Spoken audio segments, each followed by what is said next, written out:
E aí pessoal, tudo bem? Professor Ego, professor de Geografia de vocês.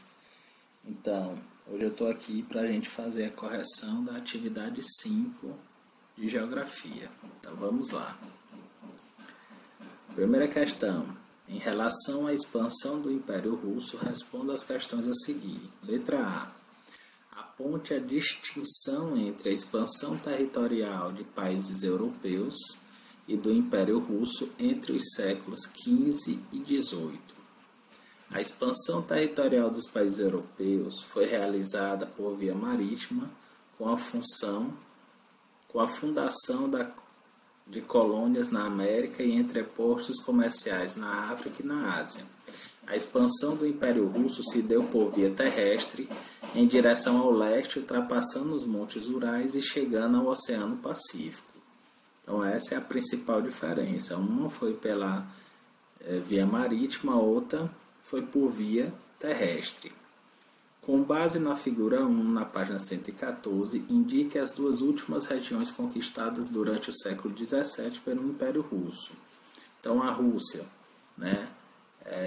conquistou a Sibéria Ocidental, a Sibéria Central e a Sibéria Oriental. Essas duas por últimos. A Sibéria Central e a Sibéria Oriental. Segunda questão. Em que contexto histórico foram construídas as ferrovias transsiberianas e transcaucasiana? Qual era a importância dessas ferrovias para o Império Russo? Essas ferrovias foram construídas durante a Revolução Industrial Russa no século XIX. Elas permitiram ao Império Russo assegurar o controle, o povoamento e a exploração econômica das áreas conquistadas. Então, esse foi o seu principal objetivo. Terceira, cite as medidas políticas e sociais adotadas na União Soviética que a tornaram um Estado ditatorial.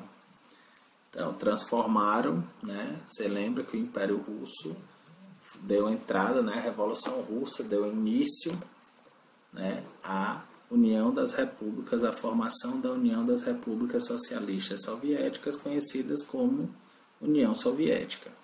No âmbito político, a gente tinha um monopartidarismo exercido pelo Partido Comunista da União Soviética, quer dizer, só existia um partido político, e na esfera social, a proibição das manifestações populares e da liberdade de expressão de ideias, a ditadura propriamente dita. Quarta questão. Explique a expressão a ceia é um mosaico de povos. Lembra, com o fim da União Soviética, surgiu o bloco formado pela CEI, que são o bloco formado pelas ex-repúblicas da União Soviética, Comunidade dos Estados Independentes.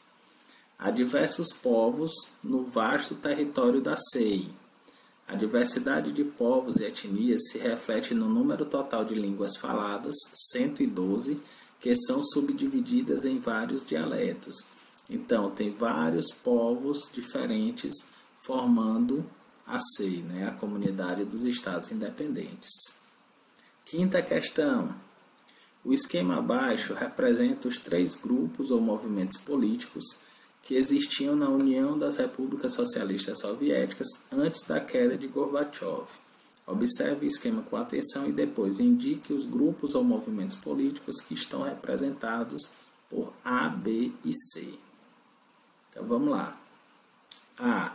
Somos contrários às reformas de Gorbachev e vamos tentar um golpe militar para impedi-las.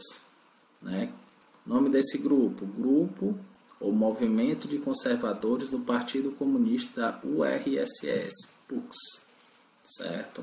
Eles queriam a volta da União Soviética. Queremos mais que reformas, queremos o fim do socialismo e a independência de todas as repúblicas.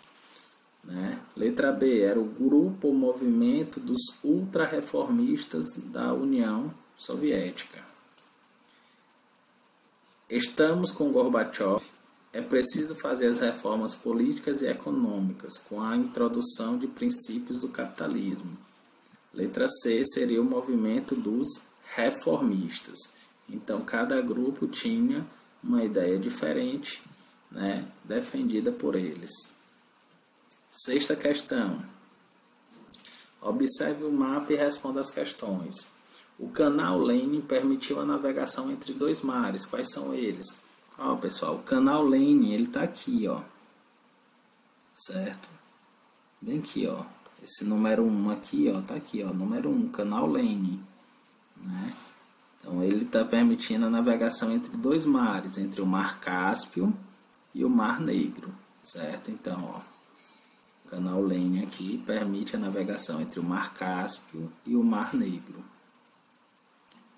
Os rios ou aquavias que não podem ser utilizados por causa do congelamento de suas águas se localizam em altas ou baixas latitudes. Como você sabe? Tá aqui, ó. Essa linhazinha aqui, né, marca essa divisão. Então, ele se localiza, né, em altas latitudes, pois estão ao norte do paralelo de 70 graus. Quanto mais nos dirigimos em direção aos polos, mais a latitude aumenta. Então, ó, quanto mais a gente vai em direção ao polo norte, mais a latitude vai aumentar, tá bom? Então, eles estão em alta latitude, são esses rios que estão mais próximos ao polo, consequentemente são mais frios. Explique o que foi a Glasnost e a Perestroika.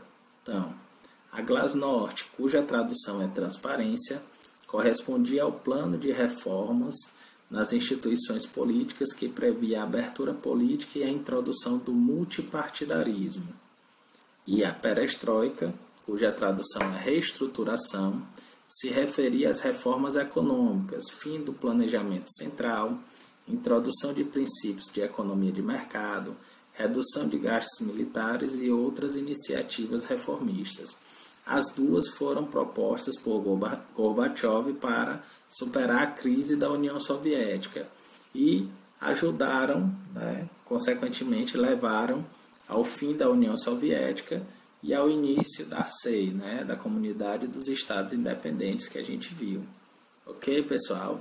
Então, por hoje é só. Até a próxima aula.